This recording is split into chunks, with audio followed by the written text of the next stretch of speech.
말씀은 요한계시록 19장 2절에서 5절까지의 말씀입니다. 요한계시록 19장 2절에서 5절까지의 말씀. 우리 한 목소리로 읽도록 하겠습니다. 시작.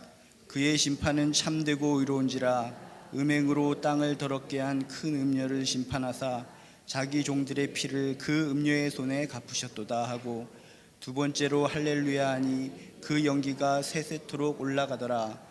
또 24장로와 네 생물이 엎드려 보좌에 앉으신 하나님께 경배하여 이르되 아멘 할렐루야 하니, 보좌에서 음성이 나서 이르시되 하나님의 종들 곧 그를 경외하는 너희들아, 작은 자나 큰 자나 다 우리 하나님께 찬송하라 하더라. 아멘.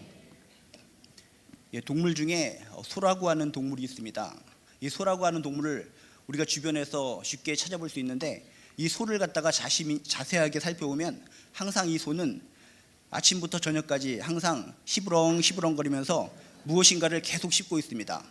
아침에 봐도 씹고, 저녁에 봐도 씹고, 점심때 봐도 씹고, 계속 무엇인가를 씹고 있다는 것입니다.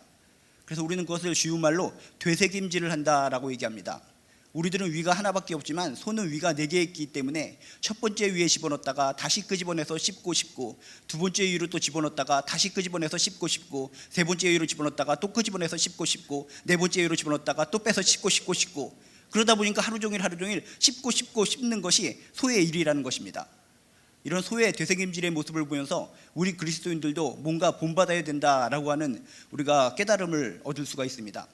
하나님의 말씀을 바로 우리가 소가 되새김질하듯이 씹고 계속 되새김질할 때 그것이 우리에게 능력이 되고 힘이 될 줄로 믿습니다. 남에게는 그 말씀이 힘이 되고 능력이 되는데 나는 왜 이 말씀이 능력이 되지 않을까? 한 번 읽고 한 번 외우고 스쳐 지나가 버리면 그것이 나에게 진실된 능력이 될 수 없다는 것입니다. 하나님께서 주신 귀한 말씀, 소가 되새김질을 하듯이 씹고 시부렁 하면서 여러분 모두 능력자가 되시길 주님의 이름으로 축복합니다. 하나님의 모든 말씀들은 너무나 훌륭하고 우리에게 능력이 되는데, 특히 히브리서 9장 27절의 말씀이 있습니다. 히브리서 9장 27절 말씀을 보면 한 번 죽는 것은 사람에게 정해진 것이요 그 후에는 심판이 있으리니, 여러 가지 말씀을 씹을 때마다 은혜가 되고 어떻게 살아가야 될 것인가 방향성이 잡히는데, 히브리서 9장 27절의 말씀도 항상 씹고 씹는 가운데 이것이 은혜가 되고 이것이 능력이 되고 내가 이 세상을 어떻게 살아가야 될지 하나의 목표가 될 줄로 믿습니다. 한 번 죽는 것은 사람에게 정해진 것이요 그 후에는 심판이 있으리니, 심판을 예비하고 심판을 준비하며 살아가는 저나 여러분 되시길 주님의 이름으로 축복합니다. 근데 성경 말씀을 보면 심판의 날에 있어서 크게 두 가지 부류의 사람들에게 있어서 큰 특징이 나타나고 있다는 것입니다. 심판의 날 어떤 특징이 있는가? 십자가 사랑을 거부한 자들, 하나님을 거역하고 대적한 자들, 한마디로 악한 자들, 이런 자들에게 있어서 심판의 날이라는 것은 저주의 날이요 통곡의 날이요 공포의 날이라는 것입니다. 그런데 반면에 주를 영접한 자, 믿는 자들에게 있어서는 그 심판의 날이 공포의 날이 아니라 축제의 날이요 기쁨의 날이요 감사의 날이다 라고 하는 것을 믿으시길 주님의 이름으로 축복합니다. 내가 예수 그리스도의 보혈의 피를 믿으면서도, 하나님을 절실하게 앙망하고 믿으면서도 심판에 대해서 두려워하고 발발 떨면서 공포감 속에 살아간다면 그건 어리석은 사람이라는 것입니다. 내 마음속에 예수 그리스도의 보혈의 피가 잘잘 흐르고 있다면 구원의 확신을 가지시고 심판에 대한 공포를 가지고 살아가는 것이 아니라, 심판의 날은 나에게 축제의 날이요 기쁨의 날이요 감사의 날이다 라고 하는 생각으로 마음속에 세상이 줄 수 없는 기쁨의 마음이 충만하시길 주님의 이름으로 축복합니다.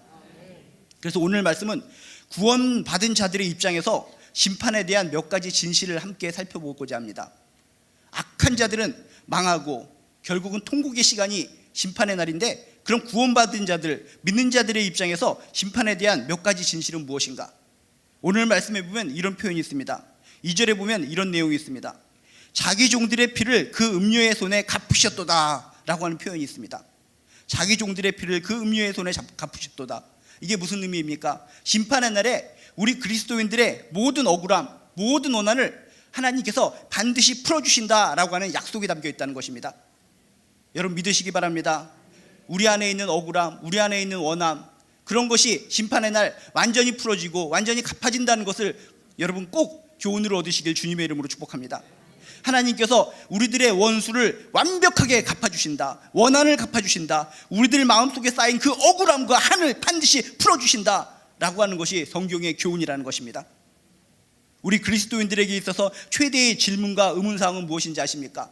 여러분들이 말로 표현은 못하지만 여러분 마음속에 있는 궁금증, 의문들, 그것은 바로 억울함이라는 것입니다. 하나님 정말 억울합니다. 왜? 우리 그리스도인들은 그 누구보다도 절실하게 하나님을 앙망하고 착하게 살고 선하게 살고 정말 누구보다도 겸손하게 희생하며 살았는데 왜 우리들은 이렇게 당하고 살아가야 합니까? 늘 이렇게 억울함을 당하고 살아야 됩니까? 항상 핍박받아야 되고 박해를 받아야 되고 이렇게 모든 사람들의 손가락질을 당해야 되고 기독교인이란 이야기만 나오면 모든 사람들이 우리를 죽이려고 날뛰고 억울합니다. 정말 하나님 믿고 진실되게 거룩하게 살아온 그리스도인인데 왜 이렇게 억울함을 당해야 되는 것입니까? 그리스도인들의 최대의 질문사항, 의문사항이 바로 이 억울함의 문제라는 것입니다. 그런 억울함을 갖고 있는 분들이 계시다면 오늘 말씀을 통해 답을 얻으시길 주님의 이름으로 축복합니다. 심판의 날 어떤 일이 벌어지는가? 자기 종들의 피를 그 음녀의 악한 자의 손에서 갚으셨도다. 억울함을 반드시 풀어주신다. 원한을 반드시 갚아주신다. 이것이 하나님의 마음이요 하나님의 심판의 날의 특징이라는 것을 기억하시길 주님의 이름으로 축복합니다. 억울함은 내 스스로 푸는 것이 아니라 전능하신 하나님께서 친히 풀어주신다는 것입니다. 이런 말씀을 통해 볼 때 우리들은 더 이상 전설의 고향의 주인공이 되어서는 안 된다는 것입니다. 전설의 고향에 보면 뭐가 나옵니까? 처녀 귀신들이 나옵니다. 처녀 귀신이 나와서 하필이면 항상 사또를 찾아갑니다. 사또를 밤중에 찾아가서 얘기합니다. 사또 나의 억울함을 풀어주세요. 요 뒷동산에 가면 고목나무가 있는데 고목나무를 파보세요. 그 밑에 파보면은 어떤 여인이 눈을 시퍼렇게 뜨고 죽어 있는데 그게 접니다.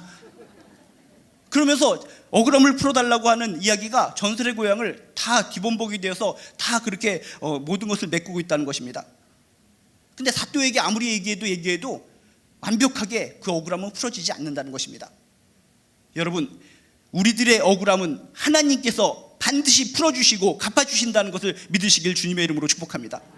우리들은 더 이상 전설의 고향의 주인공으로 살아가는 것이 아니라 우리들의 억울함을 풀어주실, 우리들의 원한을 풀어주실 하나님을 믿고 든든한 마음으로 희망을 가지고 용기를 가지고 살아가시기를 주님의 이름으로 축복합니다. 그래서 요셉은 어떻습니까? 여러분이 알다시피 성경에 보면 많은 인물들이 나오는데 요셉이야말로 정말 억울한 일을 많이 당한 사람이 바로 요셉입니다. 정말 성실히 일했습니다. 열심히 일했는데도 불구하고 그 보디발 장군의 아내의 유혹에 의해서 정말 옥신각신하다가 억울한 누명을 뒤집어쓰고 옥살이를 하게 됩니다. 얼마나 억울합니까? 그는 주인의 집을 위해서 목숨을 걸고 정말 자신의 집인 것처럼 열심히 노력하고 일을 했는데 그 보디발의 아내에 의해서 억울한 누명을 쓰고 감옥에 갔을 때 얼마나 억울했을까? 하나님, 정말 제가 형제들에 의해서 팔려서 이렇게 노예 생활을 하는 것도 정말 억울해 죽겠는데 정말 이곳에서도 그래도 하나님을 끝까지 믿으면서 열심히 성실하게 일하고 있는데 나에게 억울하게 왜 옥살이를 주는 겁니까? 그냥 하나님께 욕하고 억울합니다 하면서 배 가르고 죽어버려도 누가 뭐라고 말할 사람이 없습니다. 보통 사람의 상식이면 어떻습니까? 저 여자 때문에 내가 옥살이를 하고 있구나 하면서 감옥에서 밤마다 칼을 갈고 있을지 모릅니다. 칼을 갈고 내가 이 감옥에서 나가기만 해봐라. 너 나를 갖다 억울하게 만드는 너 여자, 너의 목을 갖다 따버리도록 하겠다. 모든 사람들의 심리가 그런 거 아닙니까? 날 억울하게 만든 사람을 내가 복수를 통해서 갚아주도록 하겠다. 근데 성경에 보면 요셉은 복수의 칼날을 갈 시간에 하나님께 기도를 했습니다. 하나님께 맡겼습니다. 억울한 것이 너무나 많이 있었지만, 한이 너무나 많이 맺혀 있었지만 자신의 스스로 풀려고 한 것이 아니라 억울함을 풀어주시는 분이 하나님이시라는 것을 믿었기 때문에 끝까지 하나님께 맡겼다는 사실을 기억하시길 주님의 이름으로 축복합니다. 우리들이 하나님을 진짜 성실하게 믿고 살아간다면 누구나 억울함을 품을 수밖에 없습니다. 대충 건성건성 믿으면은 억울함이 생길 것도 없지만 정말 진실되게 예수를 믿고 하나님 믿고 살아가면 나도 모르는 사이에 억울함이 쌓일 수밖에 없다는 것입니다. 그런 억울함이 쌓일 때마다 이 억울함은 어떻게 하면 좋나 한탄하고 가슴을 치며 살아가는 것이 아니라 자기 종들의 피를 그 음료의 손에 갚으셨도다. 억울함을 반드시 풀어준다. 원한을 내가 반드시 갚아주신다는 하나님의 음성, 하나님의 심판의 메시지를 듣고 힘내시고 용기를 내시기를 주님의 이름으로 축복합니다. 억울함의 문제, 한의 문제는 그것을 풀어주시는 하나님께 맡기는 것입니다. 여러분, 우리가 믿는 하나님은 완벽하신 하나님이십니다. 사랑도 완벽하게 하시고 심판도 완벽하게 하시는 분, 이게 우리가 믿는 하나님이신 줄로 믿습니다. 인간들은 이런 얘기를 합니다. 면도날이 들어가지 않을 정도로 완벽하다. 근데 하나님의 입장에서는 면도날이 들어가지 않을 그 정도도 엄청난 크기로 보시는 분, 그게 우리가 믿는 하나님이시라는 겁니다. 우리가 생각하는 것보다 하나님은 정말 완벽하시고 완전하신 분, 그런 분이 우리가 믿는 하나님이신 줄로 믿습니다. 그런 완전하신 하나님이 죄의 문제를 완벽하게 해결해 주십니다. 우리들의 억울함과 원한의 문제를 완벽하게 해결해 주심을 믿으시길 주님의 이름으로 축복합니다. 인간들의 억울함에 생겼을 때 해소법은 무엇입니까? 결국은 복수라는 것입니다. 여러분, 드라마를 통해 보거나 영화를 통해 볼 때 인간이 그 억울함을 풀 때, 복수를 통해서 볼 때 완벽하게 해결이 됩니까? 복수는 복수를 낳고 또 복수는 복수를 낳기 때문에 결국은 함께 망하는 길이 복수라는 것입니다. 내 억울함을 해소하고자 내가 복수심에 불타고 있으면 누구만 손해입니까? 나를 가해한 그 사람은 더 잘 먹고 잘 사는데 복수심을 품고 있는 나는 더욱더 괴롭기 때문에 나의 마음만 피폐해지게 되어 있다는 것입니다. 여러분이 그리스도인으로 성실하게 살면서 여러분 마음에 한이 쌓일 때, 억울함이 쌓일 때 내 스스로 복수하려고 복수심에 불타 살아가는 것이 아니라 우리의 억울함을 풀어주시는, 반드시 풀어주시는 그 하나님을 믿고 하나님을 의지하고 하나님께 맡기고 살아가는 저나 여러분 되시길 주님의 이름으로 축복합니다. 요한계시록 6장 10절에 보면 이런 표현이 있습니다. 억울하게 죽은 사람들, 억울하게 순교한 사람들이 참으로 많이 있습니다. 그들이 땅속에서 하나님을 향해서 외치고 있습니다. 언제 우리의 억울함을 풀어주십니까? 우리 정말 너무나 억울합니다. 우리들의 이 피, 억울한 피를 언제 풀어주시렵니까? 땅속에서 억울하게 죽어간 그 순교자들이 하나님을 향해서 탄원합니다. 신원합니다.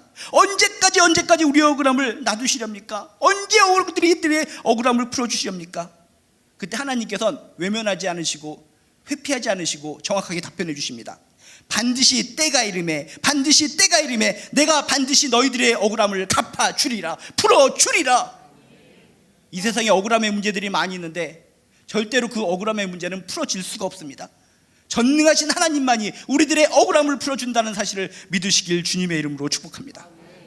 이런 하나님을 믿으시고 복수심에 불타 살아가는 것이 아니라 하나님을 믿고 맡기고 매일매일 하루의 삶을 건강하게 싱그럽게 살아가시기를 주님의 이름으로 축복합니다. 구원받은 자들의 입장에서 심판에 대한 몇 가지 진실. 첫 번째, 심판의 날 하나님께서 우리들의 억울함을 반드시 풀어주신다, 원한을 반드시 갚아주신다 라고 하는 사실을 교훈받으시길 주님의 이름으로 축복합니다.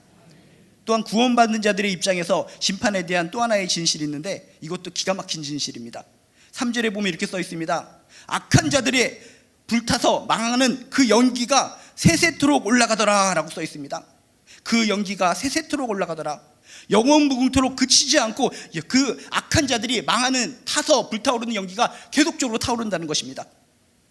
이게 무슨 의미입니까? 우리 구원받은 자들은 악한 자들의 심판받는 것을 옆에서 지켜보게 된다는 사실입니다. 여러분이 끝까지 구원받은 자로서, 믿는 자로서 승리하신다면 여러분들은 심판당하는 자가 아니라 심판당하는 자들을 지켜보는 자들이 된다는 것을 믿으시길 주님의 이름으로 축복합니다. 많은 사람들은 착각을 합니다. 하나님의 심판은 쥐도새도 모르게 그냥 아무도 모르는 사이에 심판이 이루어질 것이야, 이렇게 착각을 합니다. 아닙니다. 하나님의 심판은 공개 심판입니다. 모든 사람들이 지켜보게 되어 있습니다. 연기가 세세토록 올라가면 모든 사람들이 다 지켜보는 겁니다. 하나님의 심판은 쥐도새도 모르게 이루어지는 심판이 아니라 공개 심판이다. 그래서 성경은 이렇게 강조합니다. 악한 자들의 끝날 수치와 망신에 대해서 지속적으로 성경은 강조해주고 있습니다. 그래서 많은 사람들이 그냥 이렇게 살다가 죽으면 되지, 그냥 적당히 이렇게 하나님 믿지 않고 살다가 그냥 조용히 나 혼자만 심판받아서 끝나버리면 되는 거지. 여러분, 이런 생각을 버리시길 주님의 이름으로 축복합니다. 마태복음 25장 30절에 이렇게 얘기합니다. 너희들 슬피 울며 이를 갈미 있으리라.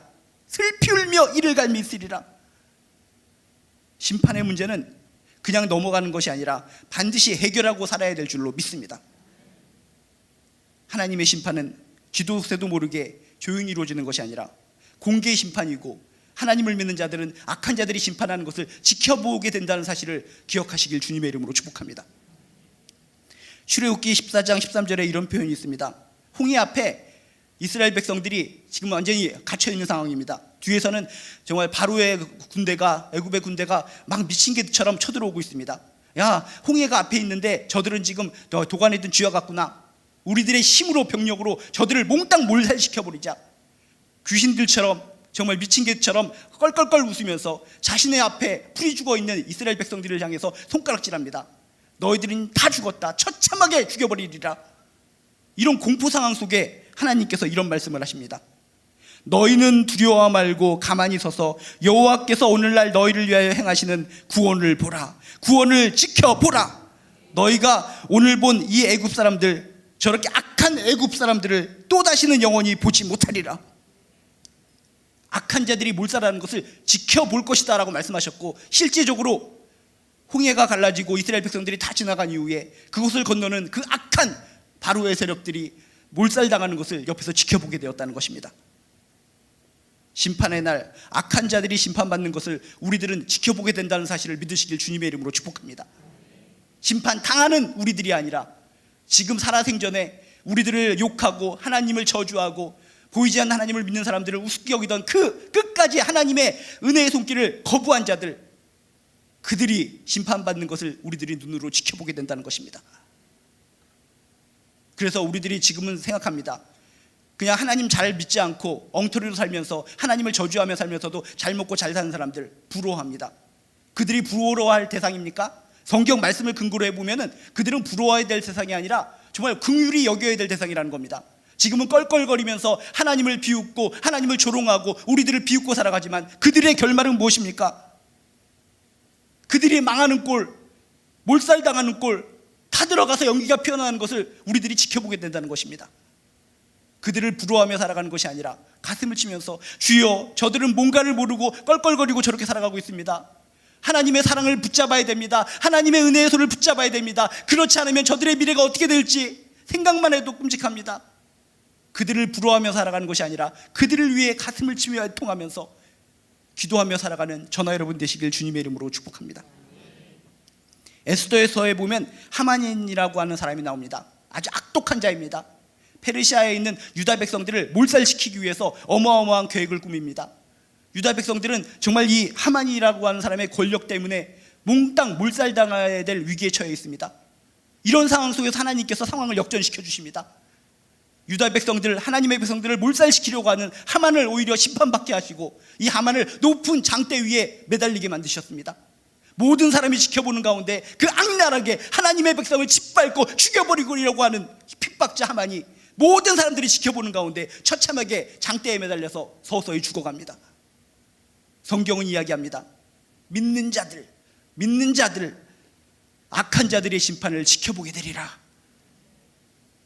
요한계시록 15장 2절에도 이런 말씀이 나와 있습니다. 불이 섞인 유리바닷가에 서서 그 불이 섞인 유리바다에 빠져서 허우적거리는 악한 자들의 심판을 당하는 모습을 너희들이 지켜보리라. 글라스로 만든 유리바다를 떠올려 보시기 바랍니다. 그 위를 갖다가 많은 악한 자들이 막 껑충껑충 뛰어옵니다. 와, 이것 봐라. 내가 하나님을 저주하고 정말 믿는 사람들을 핍박하고 살았는데도 불구하고 심판이라는 것이 없다. 우리들이 지금 아름다운 글라스 위를 걷고 있다. 와, 우리에게 축복이다. 그 유리를 갖다가 뭣도 모르고 청청청청청청 춤을 추면서 쾌락 속에서 걸어오고 있는데 어느 순간 유리 글라스가 아그작 하면서 부셔져 버린다는 겁니다. 부셔져 버릴 때 그 밑에는 불덩어리가 있습니다. 유리를 갖다 살랑살랑 걸어올 때는 자, 나는 이것 봐라, 심판받지 않는다. 그렇게 하나님을 저주하고 하나님을 믿지 않고 예수 그리스도의 보혈을 거부하고 살았을 때 심판받을 줄 알았는데 전혀 심판받지 않네. 유리를 막 춤추며 걸어갈 때는 아무 문제가 없는 것 같았습니다. 근데 어느 순간 이 유리바다, 불이 섞인 유리바다가 와그작 무너져 버린다는 것입니다. 무너져서 허우적거리면서 불 속에서 허우적거리고 심판당하는 모습을 너희들이 지켜보게 될 것이다. 성경 말씀을 통해서 여러분 뭔가 선한 두려움을 가지시길 주님의 이름으로 축복합니다. 여러분 마음속에 예수 그리스도가 계십니까? 설렁설렁 예수 그리스도를 붙잡고 살아계신 분이 있다면 다시 한번 예수 그리스도 십자가 보혈의 피를 가슴에 움켜안고 그것의 소중함을 안고 살아가는 저나 여러분 되시길 주님의 이름으로 축복합니다. 아유, 심판의 날 100년 후가 되겠지, 50년 후가 되겠지, 한 번 죽는 것은 사람에게 정해진 것이요 그 후에는 심판이 있으리니 죽으려면 아직 멀었어. 과연 그럴까요? 올해 한 해 한 살 먹으면서 여러분 몇 살이 되셨습니까? 끔찍하지 않습니까? 제가 청년부를 제가 담당했을 때 여러분의 지금 나이만큼 2배를 곱해보십시오 라고 얘기했을 때 20살 먹은 청년들은 춤을 추면서 살랑살랑 20살 곱하기 2 해봤자 40살밖에 안 되네 춤을 췄습니다. 근데 청년 중에 25살 먹은 청년이 있습니다. 25살 먹은 사람 청년이 지금까지 특히 대학교도 졸업하고 특별하게 직장도 없는데 지금 살아온 삶만큼 곱하기 1을 해보니까 50살이 되더라는 것입니다. 특별하게 내가 지금 많이 산 것도 아닌데 이만큼 또 살면 50살이 돼버리고 중년이 돼버리네 하면서 뭔가 심각하게 생각합니다. 청년 중에 30살짜리도 있습니다. 30살짜리에게 곱하기 1을 해보라고 하니까 충격을 받습니다. 나 지금 변변한 직장도 없이 이렇게 살아가고 있는데 곱하기 1을 해보니까 60살이야. 환갑이 돼버리네. 충격을 받습니다. 청년 중에는 40살짜리도 있습니다. 40살까지 그럭저럭 살아온 청년이 곱하기 1을 해보려니까 80살이 됩니다. 그때 산다는 보장도 없어지는 겁니다. 그때서야 가슴을 치면서 좀 더 절실하게 하나님을 믿어야 되겠다. 좀 더 예수 그리스도를 꽉 붙잡고 살아가야 되겠다. 그런 결단을 하더라는 것입니다. 한 번 죽는 것은 사람에게 정해진 것이요 그 후에는 심판이 있으리니. 심판에 대해서 되새김질하면서 내가 지금 이 순간 예수 그리스도의 보혈의 피에 의지하여 살아가는 것이 가장 큰 축복이요 가장 큰 은혜라는 것을 믿으시길 주님의 이름으로 축복합니다. 그리고 구원받은 자들의 입장에서 심판에 대한 또 한 가지의 진실이 있습니다. 4절에 보면 이런 표현이 있습니다. 하나님께 경배하여 이르되. 5절에 보니까 이런 표현이 있습니다. 그를 경외하는 너희들아 작은 자나 큰 자나 다 우리 하나님께 찬송하라. 여러분, 심판의 날 악한 자들에게 있어서는 통곡 소리가 나게 되는 것이고, 우리 믿는 자에게 있어서는, 구원받는 자에게 있어서는 노래 소리, 찬송 소리가 울려 퍼지게 된다는 이 진실을 믿으시길 주님의 이름으로 축복합니다. 심판의 날, 그날이 우리에게 통곡의 날이 아니라 찬송 소리가 울려 퍼지는 날이라는 것입니다. 심판의 날 하나님께서 말씀하십니다. 그를 경외하는 너희들아 작은 자나 큰 자나 다 우리 하나님께 찬송하라. 심판할 날 이후로 우리들은 천국 백성이 되어서 우리들이 할 수 있는 것은 무엇입니까? 먹고 마시고 호의호식을 하며 살아가는 것이 아니라 항상 영원토록 하나님을 찬송하며 살아가는 것, 그게 우리의 일이라는 것을 믿으시길 주님의 이름으로 축복합니다. 심판날 이후에 우리들이 드리는 찬송은 억지로 드리는 찬송이 아닙니다. 자연스럽게 엎드려서 자연스럽게 정말 진실로 마음에서부터 우러나오는 찬송, 그런 찬송 소리가 넘쳐나는 곳, 그곳이 천국인 줄로 믿습니다. 지상 교회하고는 다르다는 것입니다. 이 지상 교회에서의 찬송은 어떻습니까? 정말 진실로 하나님을 찬송하는 분들도 있겠지만 형식적으로 마지못해서 때우기식으로 찬송하는 사람들이 참으로 많이 있습니다. 근데 천국에서는 그런 것이 아니라는 것입니다. 그렇게 가식적으로 찬송하는 사람들은 영원토록 찬송을 하며 살아갈 때 얼마나 힘들겠습니까? 또 찬송 시간이네. 또 가식적으로, 또 형식적으로 찬양을 해야 되겠네. 얼마나 공포스럽겠습니까? 살아생전에 여러분 천국에 가서의 나의 모습을 떠올리면서 찬송을 더욱더 진실로 아름답게 하는 저나 여러분 되시길 주님의 이름으로 축복합니다. 모든 구원받은 성도들에게 있어서 하나님을 찬송해야 하는 것은 특권이자 의무인 것을 오늘 말씀을 통해 꼭 기억하시기 바랍니다. 심판의 날, 그날 심판받는 자들에게는 통곡과 애통과 애곡의 소리지만 구원받는 우리들에게는 노랫소리, 찬송의 소리, 영원히 울려 퍼질 음악, 하나님께 경배하는 소리가 넘쳐나게 된다는 것을 꼭 믿으시길 주님의 이름으로 축복합니다. 그래서 지금 이 순간 찬양이 즐거운 사람들은 진정 행복한 사람들입니다. 미래가 보장된 사람들이라는 것입니다. 근데 지금 이 순간 찬양하는 거, 하나님과 교제하는 것이 싫은 사람들, 미래가 불투명한 사람입니다. 여러분, 예배 나와서 힘든 시간 이곳에 나와서 기도하고 예배하고 하나님께 나아갈 때 그 시간 순간순간이 정말 행복한 시간이 되시길 주님의 이름으로 축복합니다. 간신히 구원받은 자들의 슬픔을 아십니까? 간신히 구원받은 자들도 반드시 있습니다. 근데 그들은 평상시에 하나님을 찬양하는 것을 게을리했습니다. 찬양하는 것이 싫었습니다. 그런데 심판의 날 이후로 천국에서는 영원토록 찬송을 해야 되는데 찬송하는 것이 싫었던 사람이 그 천국에서 영원토록 찬송을 하려고 하면 얼마나 고달프겠습니까? 너무나 고달프기 때문에 그냥 차라리 지옥에 가는 것이 낫겠습니다 하고 그냥 자신이 발로 지옥으로 걸어 들어갈지 모르겠습니다. 여러분, 살아생전에 찬송하는 것이, 하나님과 친밀해지는 것이 기쁨이 되시기를 주님의 이름으로 축복합니다. 은혜가 되시기를 주님의 이름으로 축복합니다. 내가 찬양하는 이 시간 정말 행복하다. 입술을 벌려서 마음속으로 주님을 경배하고 찬양할 때마다 너무나 행복해 죽겠다. 그런 사람들은 그의 미래, 정말 천국에 가서도 영원토록 가장 큰 기쁨으로 살아갈 축복의 주인공들이다 라고 하는 것을 믿으시길 주님의 이름으로 축복합니다. 매 순간 매 순간 하나님과 친해지시고, 매 순간 매 순간 하나님과 가까워지시고, 매 순간 매 순간 하나님께 찬양하는 것이 행복해지는 저나 여러분 되시길 주님의 이름으로 축복합니다. 어떤 사람들은 이렇게 얘기합니다. 찬양이요? 찬양 싫어하는 사람이 어디 있습니까? 어떤 사람도 찬양 들으면 행복해지고 마음이 포근해지고 기뻐지는 거 아닙니까? 아닙니다. 저도 모든 사람들이 찬양 소리를 들으면 행복해지는 줄 알았습니다. 근데 어떤 사람에게 있어서는 찬양 소리가 정말 고통의 소리요, 정말 귀를 막아야 될 아픔의 소리다 라고 하는 것을 제가 깨달은 적이 있습니다. 여러분들은 찬양 소리를 듣고 찬양하는 시간이 고통의 시간이요, 괴로움 시간이 아니라 진정 즐거움의 시간이요, 기쁨의 시간이 되시길 주님의 이름으로 축복합니다. 제가 군대에 장교로 있었다고 했는데 그 장교 중에 한 명이 정말 하나님을 믿지 않는 무신론자가 있었습니다. 생긴 것은 기생 오래비처럼 생겼는데 이 사람이 항상 스스로 얘기하는 겁니다. 눈에 보이지 않는 하나님은 절대로 믿지 않는다는 것입니다. 나는 잘생긴 나의 외모를 믿는다는 것입니다. 그래서 자신은 항상 자신의 잘생긴 외모를 믿는다고 말할 때마다 정말 다리미를 가지고 얼굴을 밀어버리고 싶었습니다.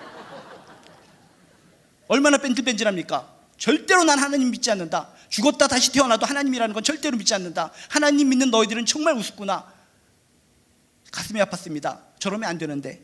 근데 어느 날 그 장교가 코를 골면서 책상 위에다 다리를 얹히고 고개를 뒤로 젖히고 잠을 자고 있었습니다. 그 옆에 큰 지우개가 있길래 그 잘생긴 얼굴을 지워버렸습니다. 근데 지워지진 않았습니다. 지워지진 않았는데 지우개를 밀다 보니까 지우개 때가 나왔습니다. 입을 벌리고 자고 있길래 지우개 때를 입속에다 집어넣습니다. 그럴 정도로 정말 하나님을 싫어하고 하나님 믿는 자들에게 욕하고 욕설을 하는 그런 장교가 있었는데, 어느 날 또 다른 동료 장교가 저쪽 지방 먼 곳에서 결혼식을 해서 차 하나에 같이 모여서 그 결혼식장을 가게 됐습니다. 그래서 운전하는 그 장교도 기독교인이고 그 옆자리에 앉은 저도 기독교인이고, 그 하나님을 그렇게 싫어하고 정말 자신의 얼굴을 믿고 살아가는 그 장교는 뒷자리에 앉았습니다. 그래서 머나먼 길이기 때문에 쭉 가다가 자연스럽게 찬양 테이프를 틀었습니다. 찬양 테이프를 들으니까 모든 사람들이 행복한 겁니다. 머나먼 길을 갈 때 찬양 소리를 들을 때 얼마나 기쁘고 행복하겠습니까? 근데 뒷자리에 앉아있던 자신의 얼굴을 믿고 산다던 그 장교가 갑자기 귀를 막고 소리치기 시작하는 겁니다. 너무나 고통스럽다. 그게 무슨 음악인지 모르겠지만 그 음악을 들을 때마다 내가 미칠 것 같다. 제발 그 음악 좀 꺼달라고 하면서 소리치기 시작하는 겁니다. 저는 장난치는 줄 알았습니다. 아니, 이렇게 은혜로운 찬양, 우리 마음에 기쁨을 주는 찬양을 들으면서도 어떻게 저런 소리를 할 수가 있어? 저 사람이 뭔가 농담하고 뭔가 우리를 웃기게 하려고 하는 것이구나 라고 생각했는데, 정말 진실되게 고통스러운 표정으로 귀를 막고 이제 고속도로를 달리고 있는데 문을 열고 뛰어나가려고 그러는 액션까지 취하는 겁니다. 찬양을 싫어하는 사람도 있구나. 하나님을 사랑하고 하나님과 친교하고 하나님과 함께하는 사람들에게는 이 찬양이 은혜가 되고 힘이 되고 능력이 되는데, 하나님을 싫어하고 하나님을 저주하고 하나님을 핍박하는 자들에게 있어서 이 찬양이라는 것은 정말 고통스러운 것이구나. 그 장교의 표정을 보면서 옛날 어린 시절 봤던 어떤 가수가 부른 어떤 노래가 하나 떠올렸습니다. 아주 의미심장하게 생긴 여자 가수였는데 그 가수가 이런 노래를 했습니다. 인상을 찡그리면서 그 음악을 제발 틀지 마세요 DJ. 그때 어린 시절에 그걸 얼핏 보면서 정말 그 음악이 얼마나 듣기 싫었으면 얼굴까지 찡그리면서 저렇게 노래했을까라고 마음속에 담았었는데, 그 장교를 볼 때 그걸 떠올렸다는 겁니다. 정말 찬송 소리가 얼마나 정말 듣기 싫었으면 저렇게 귀를 막고 저렇게 인상을 찡그리고 뛰쳐나가려고 하고 있을까. 그 고통스러운 모습을 보고 제가 결단을 했습니다. 저렇게 고통스러워하는데 찬양의 볼륨을 더 크게 들었습니다.